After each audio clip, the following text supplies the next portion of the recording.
ప్రజలకు కోట్లాది మంది దాహార్తిని తీర్చే ఈ యొక్క చెరువులను శ్రీమంతులుగా గొప్ప వ్యక్తులుగా ఉన్న వాళ్ళు వాటి పక్కనే ఫామ్ హౌజుల పేరు మీద నిర్మించుకొని వాళ్ళ డ్రైనేజ్ కాలువలు తీసుకెళ్ళి గండిపేటలో కలిపినారు.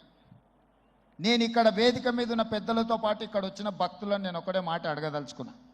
ఇవాళ వాళ్ళ విలాసవంతమైన జీవితం కోసం నిర్మించుకున్న ఫామ్ హౌజులలో నుంచి వచ్చే డ్రైనేజ్ గండిపేటలో హిమాయత్ సాగర్ తాగునీటిలో కలిపితే ఆ నీళ్లు హైదరాబాదు నగరానికి తాగడానికి సరఫరా చేస్తుంటే వాళ్ళు నిర్మించిన అక్రమ నిర్మాణాలను వదిలేస్తే ఇక నేను ప్రజాప్రతినిధిగా విఫలమైనట్ట కాదా మీరు ఒక్కసారి ఆలోచన చేయండి.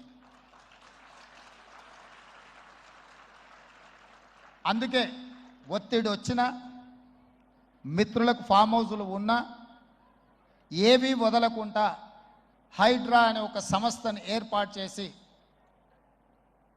తెలియకుంటేనే ప్రజాప్రతినిధులం కొన్ని మన దినచర్యల్లో భాగంగా కొన్ని తప్పిదాలు చేస్తుంటాం. తప్పులు తెలవకుంటేనే కొన్ని తప్పులు జరిగిపోతుంటాయి. మరి ఆ ఖాతాను సవరించుకోవడానికి ఆ బ్యాలెన్స్ షీట్ను సవరించుకోవడానికి తెలిసి కొన్ని మంచి పనులు చేయాలని నేను ప్రగాఢంగా విశ్వసిస్తున్నా, నమ్ముతున్నా.